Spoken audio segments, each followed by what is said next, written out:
Kita orang ini tugasnya ibadah. Jangan otaknya mikirin duit, tugas kita aja. Kalau rezeki kita seret, kata Nabi, innal abda la yuhramu minar rizki bidzambil ladzi yusib.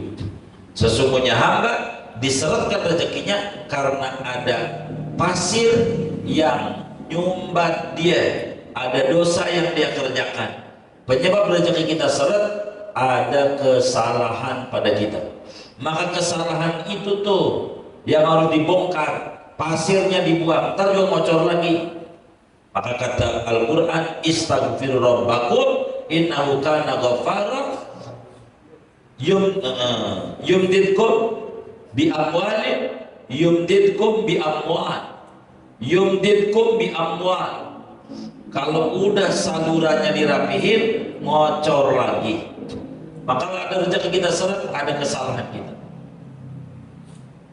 Kita ingat-ingat tuh kesalahan. Apa kita banyak bohong sama Allah? Zaman susah, pokoknya ya Allah. Kalau berak saya kul ya Allah. Masjid saya sumpah 2 juta. Itu di hati. Allah kasih kur. Pura-pura itu saya bukan ada, azab kata dia. Ntar ada berubah lagi. Ini ngibulin Tuhan mulu ini. Ngibulin kayak begini. Ini yang membuat seret nih rezeki. Kita yang membuat seret, bukan Allah, karena ada pelanggaran yang kita lakukan. Cek itu pelanggarannya.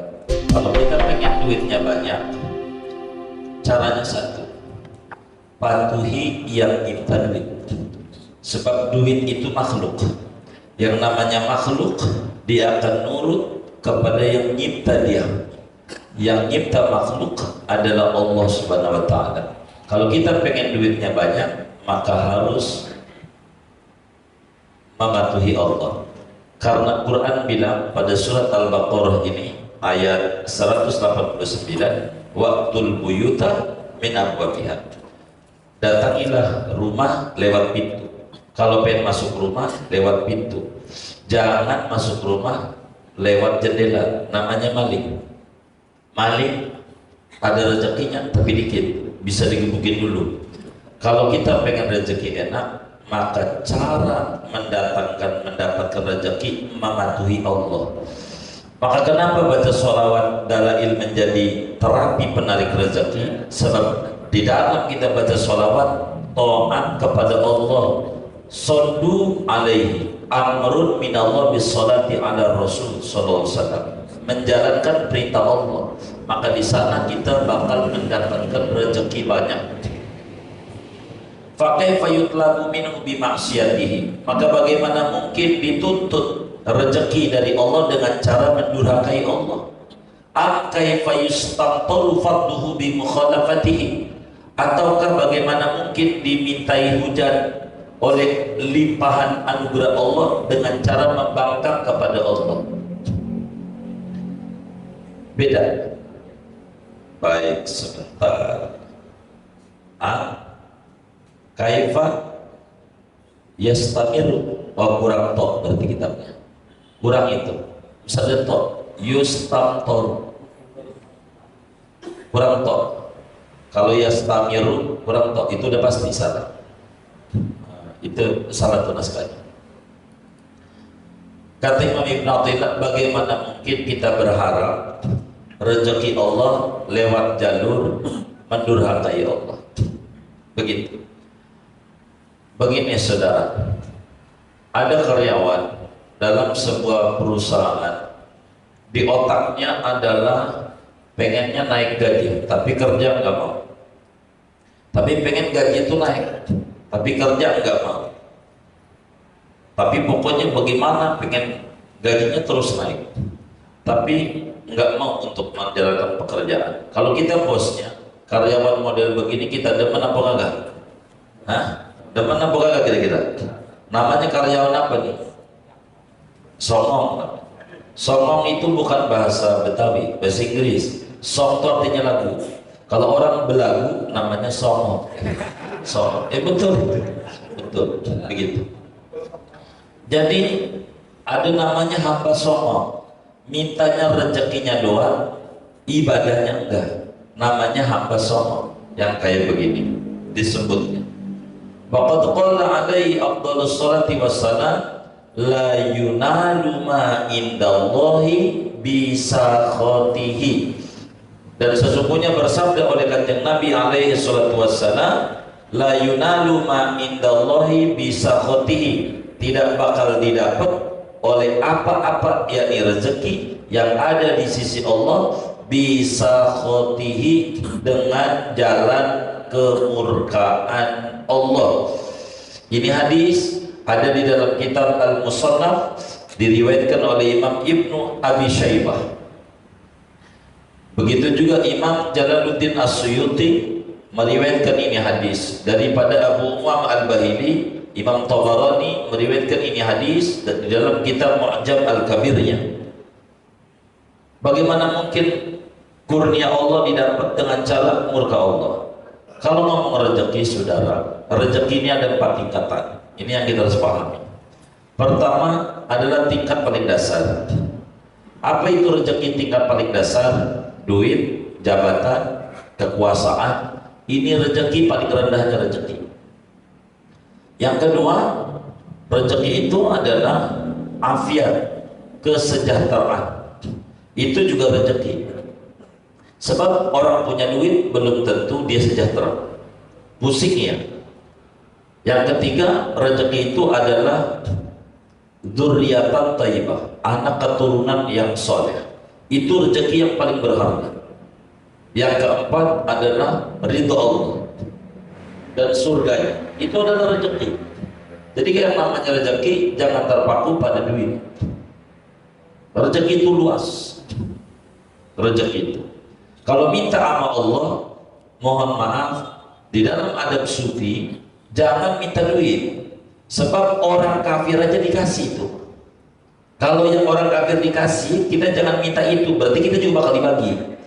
Begitu. Mintamu yang orang kafir enggak dikasih, itu namanya rizqul batin. Itu yang paling bagus ya, minta sama Allah itu. Aila yutlabu rizquhu illa biridha. Yakni tafsir hadisnya, tidak diminta oleh rezekinya Allah kecuali dengan jalan keridhaan Allah. Jadi duit itu, saudara, dilihat. Bila kemudian duit itu banyak ama kita makin jauh dengan Allah, namanya musibah, bukan rezeki. Duit kita dikit tapi makin dekat dengan Allah, itu namanya rezeki. Itu begitu. Jadi nggak asal duit, begitu. Dekat dengan Allah atau tidak, begitu. Itu kayak begitu. Waqad qala ta'ala mubayyinan lidzalik, dan sungguh berfirman Allah Ta'ala pada menjelaskan bagi yang demikian itu, wa may yattaqillah yaj'al lahu makhraja wa yarzuqhu min haitsu la yahtasib. Siapa orang yang bertakwa kepada Allah, ibaratnya niscaya menjadikan oleh Allah baginya akan solusi dalam setiap problemnya. Wa yarzuqhu min haitsu la yahtasib, dan memberikan rezeki oleh Allah akan dia min haitsu la yahtasib, dari sekira-kira yang dia tidak menduga-duga. Jadi yang namanya rezeki itu caranya didapat dengan takwa. Jadi kita harus bisa membedakan antara rezeki dan gaji. Kalau gaji dari bos, kalau rezeki dari big boss, dari Allah. Kalau gaji ada selipnya, kalau rezeki tidak ada selipnya. Kalau gaji ada ukurannya, kalau rezeki tidak ada ukurannya. Kalau gaji bisa ketukar, kalau rezeki nggak bisa ketukar, karena Allah maha menakar. Oleh karena itu kita harus beda-bedakan antara rezeki dan gaji. Kenapa mohon maaf pegawai negeri itu rezekinya seret dikit? Karena dia lebih banyak ngandel sama gajinya dibanding ngandel sama Allah. Itu yang menyebabkan pegawai negeri pusing mulu. Jadi ke dalam dunia sufi ternyata orang men itu bukan perempuan saja. Jadi laki-laki juga bisa ngalamin men dalam dunia sufi. Laki-laki itu bisa saja men. Men itu saudara setiap bulan keluar. Jadi kalau men itu tiap bulan keluar 3 hari bersih, itu namanya men. Jadi bila keluar 3 hari bersih, itu namanya men. Ada orang sebulan sekali dapat gaji 3 hari udah bersih, itu namanya men namanya. Men namanya.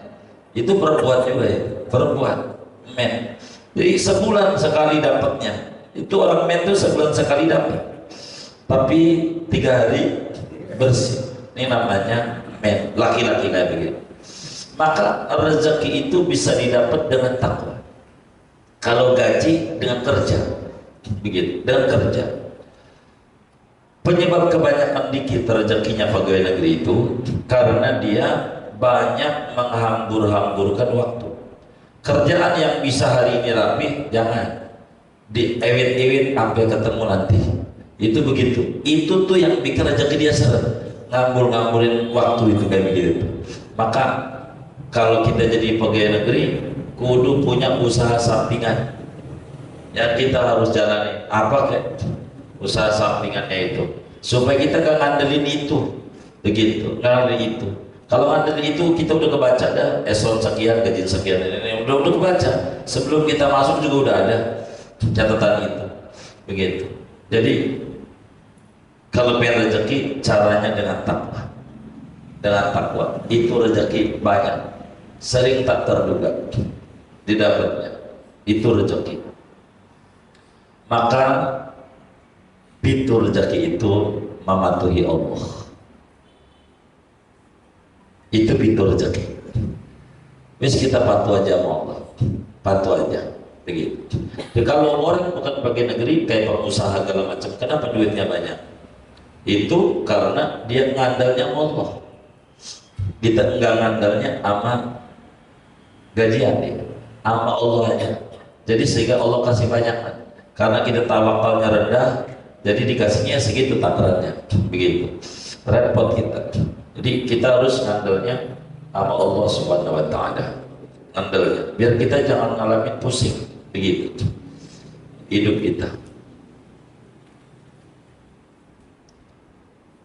Walihadal makna, dan bagi makna ini qala Syekh Abdul Abbas Al-Mursi radhiyallahu ta'ala anhu fi hizbihi, berkata oleh Syekh Abdul Abbas Al-Mursi radhiyallahu anhu di dalam kitab hizib beliau, lama qala, ketika berkata oleh beliau, wa a'tina kada wa kada, berikan olehmu akan aku akan anu dan anu. Qala, beliau berkata, wa rizqul haniyu, adapun rezeki yang enak, alladzi la hijaba bihi fid dunya, yang tidak ada hijab pada rezeki di dunia, wala hisab, dan tidak dihisab, wala su'ala, dan tidak ditanya-tanyai sama Allah di akhirat, wala itaba, dan tidak dicerca atasnya fil akhirati, di akhirat. Itu namanya rizqul hani. Maka kita minta tuh sama Allah ar-rizqul al-hani, rezeki yang tidak bakal kena hisab oleh Allah Subhanahu wa Ta'ala. Itu yang paling enak, begitu. Kalau kita keyakinannya mantap pada rezeki, maka Allah bakal beri kita banyak. Kucing aja saudara, kucing ijazah gak punya, kantor gak punya, kontrakan gak punya, kantor gak punya. Kucing makanannya ikan. Ikan itu adanya di air. Sampai di detik hari ini nih, yang namanya kucing sama air takut, rezekinya di air. Kalau cara kita, itu kucing bakal menggugat Tuhan. Tuhan, saya ini bangsa kucing, mancing gak bisa, duit orang gablek. Begitu kata si kucing. Rezeki saya di air, sama air takut, gimana saya makannya? Tapi kucing yakin, baca tuh Quran, wa ma min dabbatin fil ardi illa 'alallahi rizquha. Rezeki dijamin. Tenang kucing. Masa kita pegawai negeri puyeng kalah sama kucing? Mantap aja. Mantap aja, ada jalannya, ada jalannya.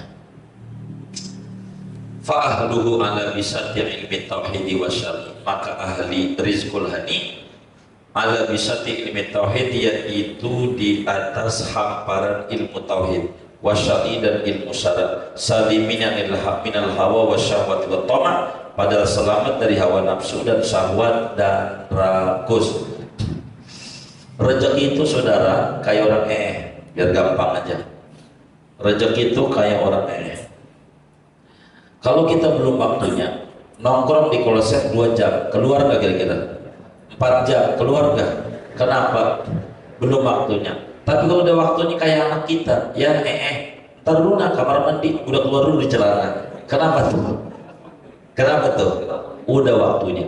Itu rezeki begitu. Maka kita gak usah bingung dalam hidup.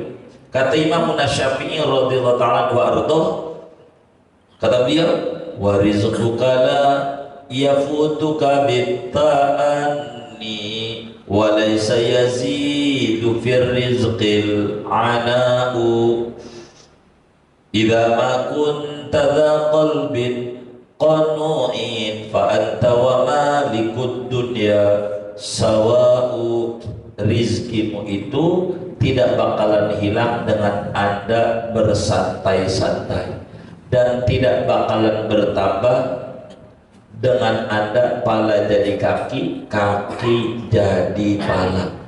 Tidak. Sebab udah ada takarannya.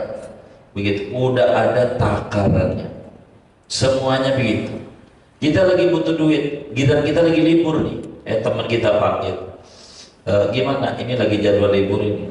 Lu gantiin gua nih. Dia sakit. Emang itu rezeki kita. Teman kita penghulunya sakit.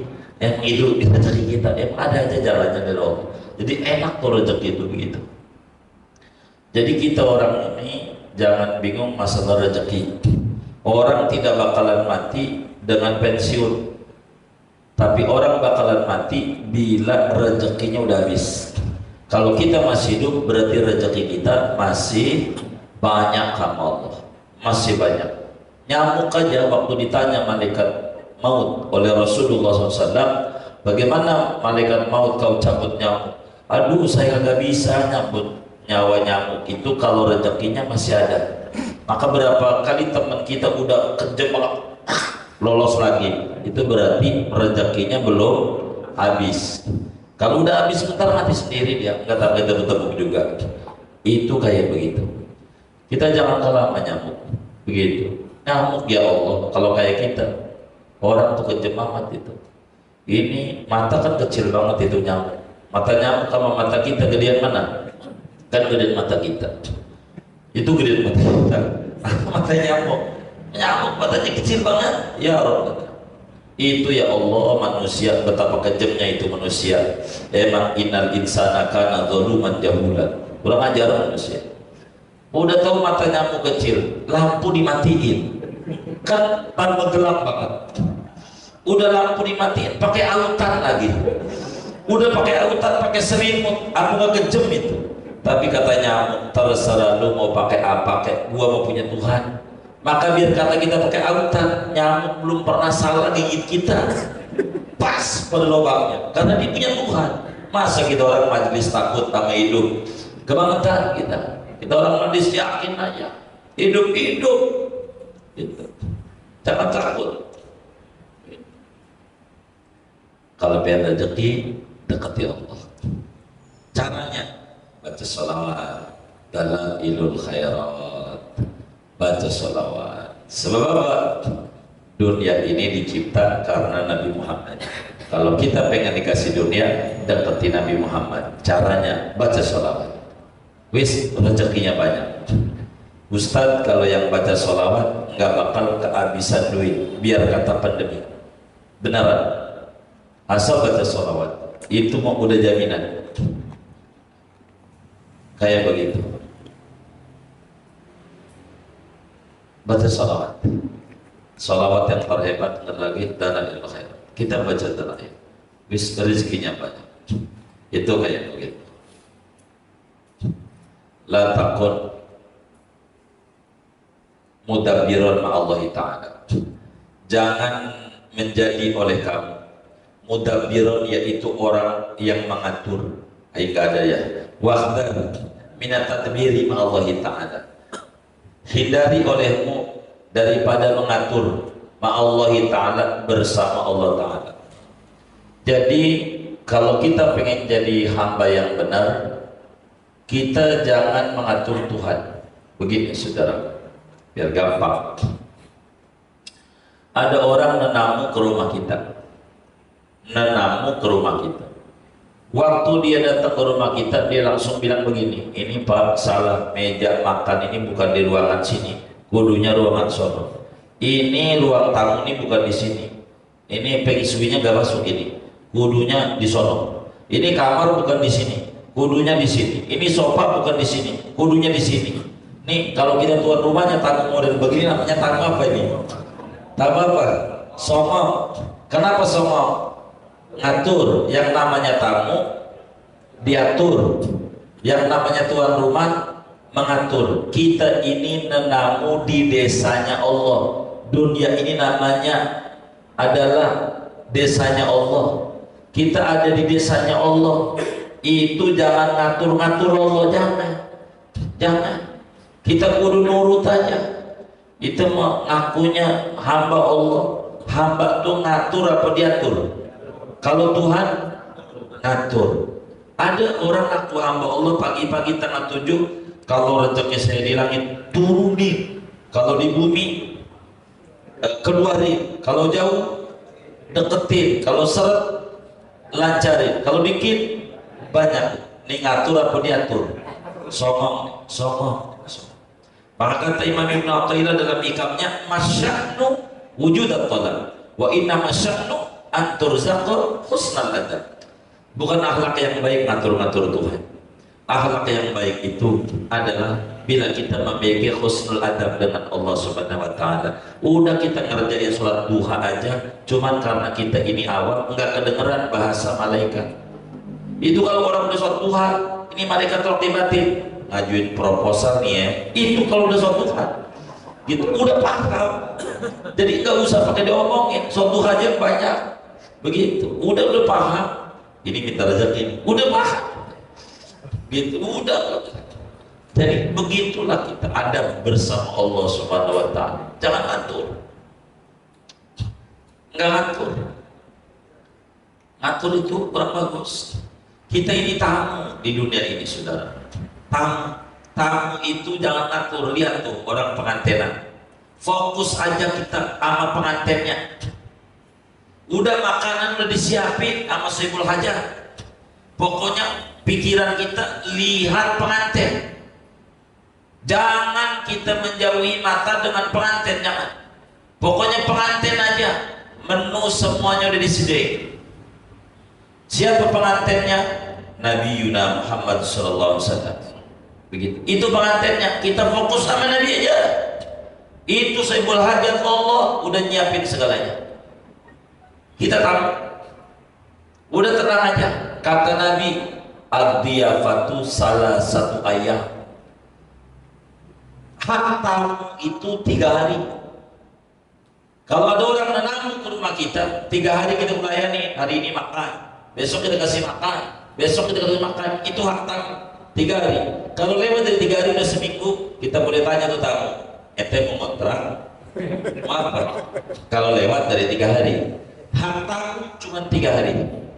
Dan ingat kata Allah dalam Al-Quran ketika Nabi menyatakan ad-diyafatu satu ayat, Allah bilang wa inna yawman inda rabbika ka'alfi sanatin mimma ta'udun. Sehari di mata Allah 1000 tahun. Maka 3 hari itu 3000 tahun. Kita di dunia hidup 3000 tahun masih kasih makan sama Allah, apalagi 60 tahun. Jangan takut. Maka kata Imam Ibn Athaillah dalam hikamnya, arih nafsaka anit tadbir fama qoma anta ghairuka la takum bihi anta li nafsik. Kata Imam Ibn Athaillah, istirahatkan jiwamu daripada ngatur-ngatur Tuhan. Sebab apa yang sudah diurus oleh Tuhan tak perlu kau ikut campur mengurusnya. Rezeki itu bagian Tuhan. Kata Allah dalam hadis qudsi, ya bani Adam li alaika faridah wa anta alayya rizq. Tugasmu ibadah, rezeki tanggung jawab saya. In atoktani In asaitani lam afutka min rizqika. Andai kau mendurhakai saya dan nurut, rezeki tetap saya kasih. Walakin anta madmum, tapi anda hina di mataku. Begitu. Tapi kalau kita nurut, enak. Jadi kita jangan terlalu banyak pusing. Lihat teman-teman kita yang stres, mikir rezeki gimana ngegedein bocah, gimana ngegedein bocah. Sekarang udah ngawini, begitu. Itu yang bingung. Masih diomelin sama Allah, masa kita yakin enggak? Yakin, mantap Allah. Jangan takut. Jangan takut. Saya itu banyak memotivasi teman-teman di situ. Baca ratib, haddad, malim sampai adam itu begitu.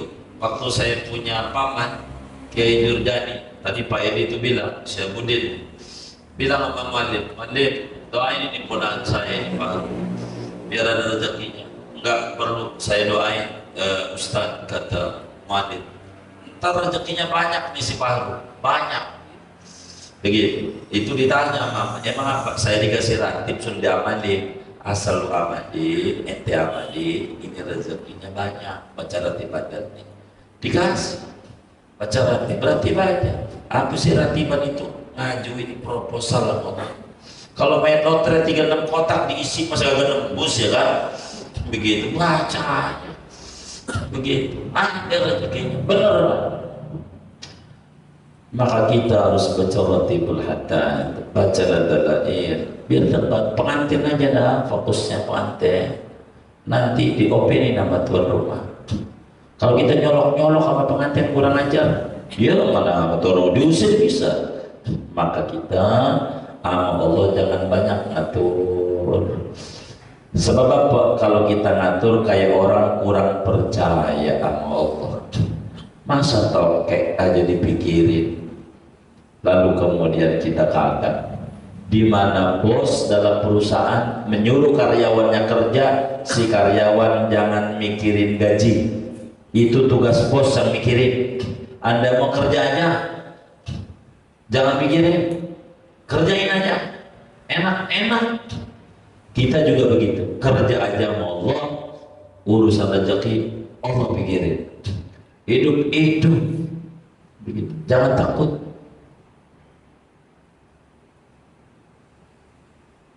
Sehingga wahdar minat tadbiri ma'allah, hindari olehmu daripada mengatur-ngatur Tuhan. Jangan ngatur Allah. Nabi Ibrahim alaihissalam waktu mau dibakar oleh Raja Namrud, kata malaikat Jibril datang, fanazala Jibril alaihissalam, turunlah malaikat Jibril alaihissalam. Ditanya, ya Ibrahim, alakah hajat? Ibrahim, Anda butuh bantuan enggak? Kata Nabi Ibrahim, ya Jibril, amma ilaika fadak. Kata Nabi Ibrahim, Jibril, aneh kagak butuh bantuan ente. Kata mereka Jibril, iya maneh, sama Allah, ente mau dibakar. Ente nggak mau ngajuin proposal biar selamat? Enggak. Emang apa? Ente kan mau dibakar. Begini. Kata Nabi Ibrahim, Allah tahu nggak kalau saya ini mau dibakar? Ya tahu. Allah tahu nggak kalau saya ini benar? Tahu. Kalau ngatur orang yang udah tahu kita atur-atur, namanya kita songong. Hasbunallah wa ni'mal wakil. Selamat gara-gara hasbunallah wa ni'mal wakil, hasbunallah wa ni'mal wakil, hasbunallah wa ni'mal wakil. Ya narukuni bardan wa salaman ala Ibrahim. Nggak minta, dikasih. Kenapa? Karena jiwanya diistirahatkan daripada ngatur-ngatur Allah. Jangan begitu. Kita banyakkan memuji aja. Orang yang memuji itu akan dikasih banyak dibanding yang minta-minta. Ada dua teman kita, yang satu minta mulu sama kita, yang satu muji, wah mau bagus, orang lain aja dibantu apalagi teman. Ini yang paling nyes di hati kita, yang minta apa yang muji? Allah begitu. Man syaghalahu dzikri an mas'alati a'taitu afdhala ma utisailin. Siapa sibuk memuji, kagak keburu minta, saya beri lebih banyak dari yang minta. Begitu kata Allah. Muji aja. Coba. gitu. Makanya kita didik tuh santri-santri Ghosoliban, a'dadtu likulli dzikrin hasbiyallah, likulli dzikrin hasbiyallah. Kalau sempit hasbunallah, hasbunallah, muji Allah. Wis banyak, ada aja jalan, ada, dah baca, ada aja. Famisalul mudabbir ma'allah ka'abdin arsalahu sayyidu ila baladin liyasna'alahu siyaban. Maka ada pun perumpamaan orang yang ngatur-ngatur bersama Allah, yaitu seperti seorang budak arsalahu sayyidu yang mengirim akan budak oleh tuan ila baladin kepada satu daerah liyasna'alahu siyaban, agar membuat oleh si budak untuk tuan siaban akan pakaian. Fadakhalal abdu tilkal balada, maka masuk oleh si budak akan itu daerah. Faqala, lalu berkata oleh budak, aina askunu, di mana saya harus tinggal? Wa man atazawwaju, siapa perempuan yang aku kawini? Jadi ada seorang budak diutus oleh seorang tuan, biar gampang budak, seorang pegawai dikirim oleh pimpinan perusahaan ke satu daerah, disuruh ngerjain tugas. Kali ini yang paling gampang nih, kita contoh dulu yang Ibnu Athaillah angkat. Ada seorang budak disuruh oleh majikan, ente pergi ke kampung sebelah, ente buat baju buat saya. Maka si budak itu pergilah ke kampung sebelah itu. Lalu udah di kampung dia bilang, mana gaji saya? Saya bakal tinggal di mana? Saya makan bagaimana? Saya minum bagaimana? Saya kawin bagaimana? Ini namanya budak songo. Mikirin kawin, mikirin gaji, mikirin makan, mikirin minum. Kerjaan dia jahit baju kagak dikerjain. Itu namanya budak kagak benar. Begitu Allah kirim kita ke dunia, namanya negeri sebelah, kirim ke dunia untuk apa? Untuk ibadah sama Allah. Lalu otak kita duit mulu. Ini namanya ngatur Allah. Udah Anda mau kerjain tugas Anda sebagai khalifatullah fil ardi, tugas Anda jalani. Jadi rezeki itu banyak-banyak. Di toren ini baru, airnya kita intip banyak, keran baru dari Singkong, tapi ngapa jalannya air ceret, periksa pipanya. Jangan-jangan di saluran air ini banyak pasir yang nyumbat. Biar kata keran baru, toren banyak air, tetap air jalannya seret gara-gara ada penyumbatan pada saluran air. Rezeki sudah, kita nggak usah ngomong Allah ketinggian. Malaikat Mikail itu namanya Menteri Keuangan dan Sosial, dan kita paham itu Menteri Keuangan dan Sosial itu Mikail. Itu Sri Mulyani itu rezeki kita di dia masih banyak, di Mikail. Jangan di Allah, di dia aja masih banyak. Begitu di dia aja masih banyak tuh, di Mikailnya tuh rezeki kita. Tandanya kita masih hidup. Maka kita orang ini tugasnya kerja aja. Gaji udah dipikirin, udah kerja aja tugasnya. Kita orang ini tugasnya ibadah. Jangan otaknya mikirin duit, tugas kita aja.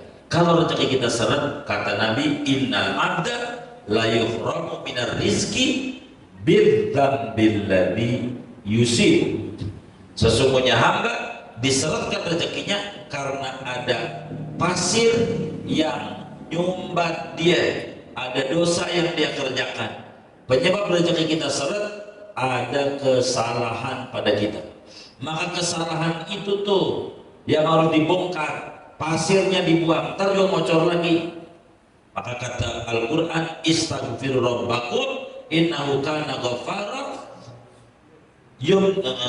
yumdidkum bi amwalin yumdidkum bi amwal. Kalau udah salurannya dirapihin, ngocor lagi. Maka ada rezeki kita seret, ada kesalahan kita. Kita ingat-ingat tuh kesalahan. Apa kita banyak bohong sama Allah? Zaman susah, pokoknya ya Rob. Kalau kurang saya kul ya Rob. Masjid saya sumpah 2 juta. Itu di hati. Allah kasih kul. Pura-pura itu saya bukan ada, azab kata dia. Ntar ada berubah lagi. Ini ngibulin Tuhan mulu ini. Ngibulin kayak begini. Ini yang membuat seret nih rezeki. Kita yang membuat seret, bukan Allah, karena ada pelanggaran yang kita lakukan. Cek itu pelanggarannya. Kalau orang dagang bohong, itu bukan Islam, bukan kafirnya. Orang dagang asal dia benar, rezekinya lancar. Tapi kalau udah bohong, bahaya dia. Itu namanya bidzambi, karena nabinya mengatakan pakai dibelang dosa tertentu, tergantung kesalahannya. Gitu. Kalau kita orang nih penceramah, bisa aja kita bilang iya, akhirnya enggak. Itu menutup rezeki. Teman kita bilang dia menang dia, yang bohongin nama kita, kagak datang dia. Padahal orangnya pindah ke kampung sebelah. Itu bisa menyebabkan rezeki kita seret. Pokoknya apa aja. Itu ada kesalahan dari diri kita. Jadi kita orang ini kayak seorang karyawan yang dikirim oleh perusahaan ke satu kampung, dikasih tugas, boro mikirin tugas, mikirin gaji, seret rezekinya. Kita di dunia ini wa ma khalaqtul jinna wal insa illa liya'budun. Itu tugas kita. Itu ada bagiannya. Rezekinya ada. Begitu, rezeki. Milik enggak dijamin. Rezeki dijamin. Ini kita mancing. Lalu kita dapat gurami satu. Kita goreng. Sudah kita goreng, taruh di meja makan. Lalu kemudian kata kita astagfirullah, kecap lupa ke dapur. Kita balik ke dapur, balik ke meja makan. Itu ikan ora ada, dimakan apa? Kucing. Saya mau tanya, ini ikan rezeki siapa? Hah? Milik siapa? Milik kita yang mancing. Rezeki siapa? Milik nggak dijamin, rezeki dijamin. Itu rezeki. Maka nggak ada dalam Al-Quran wa min dabbatin fil ardi illa 'alallahi milkuha, nggak ada. Illa 'alallahi rizquha. Milik nggak dijamin. Milik kita bisa aja rezeki orang, bisa aja rezeki anak, rezeki bini. Miliknya milik kita. Milik nggak dijamin. Yang dijamin oleh Allah rezeki. Karena itu fastagil bidzalik, fastaghala bidzalika. Maka sibuk oleh si budak dengan yang demikian itu. Ngomongin makan, nikah, tidur, minum, wasorofa himmatahu lima hunalika, dan memalingkan oleh si budak akan cita-citanya budak bagi apa yang demikian itu. Wa'attola, dan menyia-nyiakan oleh budak ma'amarahu sayyid, akan apa yang diperintahkan oleh majikan kepadanya. Hatta da'ahu ilaih, sehingga memanggil oleh majikan akan budak kepadanya. Bagaimana kira-kira? Fajazahu minas sayyidi in jazahu al-qati'atu wa wujudul hujubati. Maka adapun balasannya, gajiannya, balisannya si budak dari majikan, kalau membalas oleh si majikan akan budak, yaitu memutuskan rezekinya dan adanya hijab. Listighalihi bi amri nafsihi, karena sibuknya budak dengan urusan dirinya, an haqi sayyidihi, dari hak atau tugas tuannya. Orang yang kemudian kita pala jadi kaki, kaki jadi pala, sampai sholat gak keburu, apa gak keburu, rezekinya seret rezeki seret. Maka kita orang kalau rezekinya banyak, jangan banyak ngatur-ngatur Allah. Tugas kita aja. Untuk apa Tuhan hadirkan kita di jagat raya? Pikirin ini. Itu aja yang harus dipikirin oleh kita. Jangan banyak ngatur-ngatur Allah. Kalau kita ngatur-ngatur Allah, bahaya. Kadzalika anta ayyuhal mu'min. Seperti demikian itulah keadaannya adapun engkau wahai orang mukmin. Akhrajahal haqqu ila hadidar, mengeluarkan akan kau oleh Allah, mengirim akan kau oleh Allah ila hadidar, ke ini negeri. Wa amaraka fiha bi khidmati, dan memerintah oleh Allah al-haq akan kau di ini negeri untuk berkhidmat kepada Allah. Wa qamanaka bi wujubi tadbir minatan minhulak, dan menjalankan Allah bagi dengan adanya pengaturan Allah sebagai anugerah dari Allah bagimu. Udah rezeki Allah yang atur.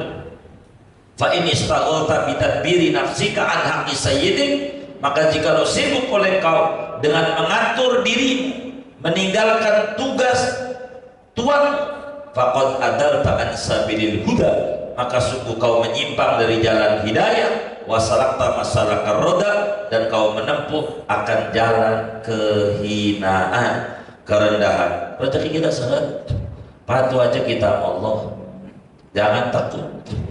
Gini, jangan takut. Kita fokus saja, fokus. Insya Allah rezeki kita banyak-banyak. Orang kalau masih hidup masih ada rezekinya. Begitu masih ada. Ini kayak corona nih. Kalau saudara pengennya udah apa terus ada? Hah? Corona ini pengen udah apa terus? Udah. Nah, teman saya yang dagang masker itu pengennya terus. Pengen. Jadi masing-masing ada rezekinya. Biarin aja. Begitu. Ada jalan rezekinya aja. Ya, kalau mereka aja yang dagang masker yang pengen terus sholat duha 12 rakaat. Saya pengen corona terus. Masa kita yang pengen corona udah sholat duha juga kagak? Ini namanya salah kita. Salah. Kita juga kudu ngerjain juga.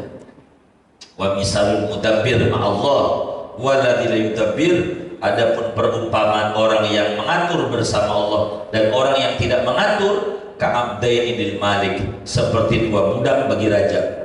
Amma ahaduhuma, adapun salah satunya, fa mustaghilun bi awamiri sayyidihi, maka yaitu sibuk dengan perintah tuannya, la yaltafitu, tidak menoleh itu tidak banyak mikirin, ila malbasin, kepada pakaian, wala makalin, dan tidak makanan, bal inna mahimatu khidmatu sayyid, bahkan hanya saja adapun cita-cita dia yaitu berkhidmat kepada majikan. Fa asqalahu dzalika li ta'arudi li hududi nafsihi, maka menyibukkan akan budak oleh demikian itu himmah daripada merencanakan bagi bagian-bagian dirinya. Maka seorang budak yang sibuk dengan tugas apa yang diatur, nggak pernah mikirin gaji saya, makan saya, udah ada bagiannya. Ini yang kayak begini nih, nggak banyak mengatur untuk dirinya. Itu namanya la yudabbir. Wa amal abdul akhar,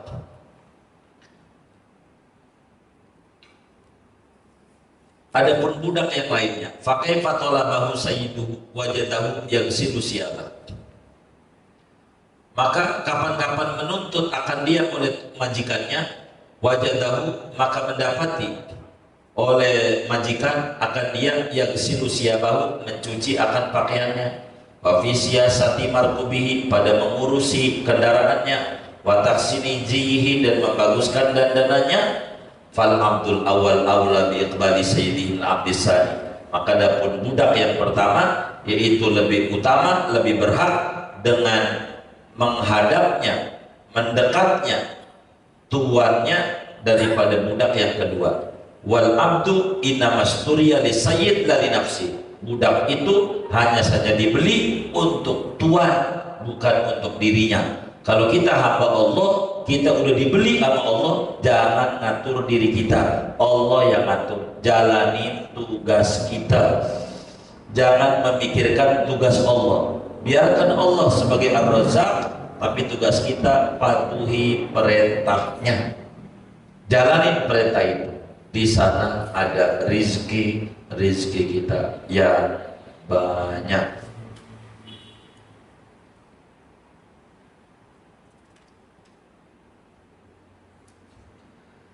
Kadzalikal abdul basirul muwaffaq, seperti demikian itulah seorang hamba yang memiliki mata hati al-muwaffaq, yang diberikan taufik. La tarahu ila mas'ulan bi huquqillah, tidak melihat oleh kamu akan si Abdul Basir kecuali sibuk dengan hak-hak Allah, wa imtisali awamirihi, dan menjunjung tinggi perintahnya, an mahabbi nafsihi, daripada kecintaan dirinya, wa muhimmatihi, dan kepentingan dirinya.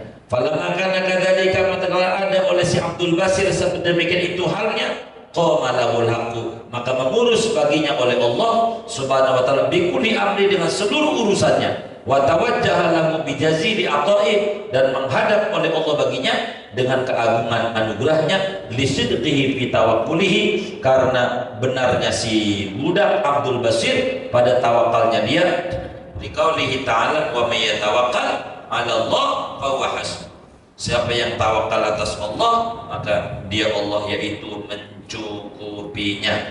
Kalau sampai sekarang kita rezeki belum cukup, pastikan tawakal sama Allahnya belum rapi, dandanin tugas itu. Wal ghafilu laisa kadzalik, adapun hamba yang lalai tidaklah dia sedemikian itu. La tajiduhu illa fi tahsilid dunya, tidak mendapatkan dia akan Tuhan kecuali pada menghasilkan dunianya, wa fil asya'illati tusiru ila hawa, dan pada perkara-perkara yang menyampaikan berkaitan dia kepada hawa nafsunya. Hamba yang lalai mikirin kepentingan dunia, mikirin perut, mikirin makan, tidak mikirin Allah yang memberi dia hidup. Ini yang membuat rezeki seret. Karena itu kata Imam Ibnu Athaillah, waqtul buyuta min abwabiha. Kalau masuk rumah lewat pintu, kalau pengen rezeki lewat pintu rezeki. Siapa pintu rezeki? Ketaatan. Maka caranya dekati dunia yang dicipta karena dia. Singkatnya, babuna ilallah huwa rasulullah, wa babuna ila rasulillah kasratus salati alaih. Pintu kita menuju Allah adalah Rasulullah, dan pintu kita menuju Rasulullah adalah banyak-banyak bersolawat kepada Rasulullah. Tidak ada cara solawat yang paling top markotoh, yang paling cepat mendatangin duit selain melazimkan membaca dalailul khair. Bacalah dalail, hidup jadi stabil, hidup tidak labil, rezeki insya Allah tambah banyak. Mudah-mudahan Allah beri kita rezeki yang berlimpah, yang halal, yang banyak, yang barakah untuk ibadah kepada Allah Subhanahu wa taala. Amin ya rabbal alamin. Al-Fatihah.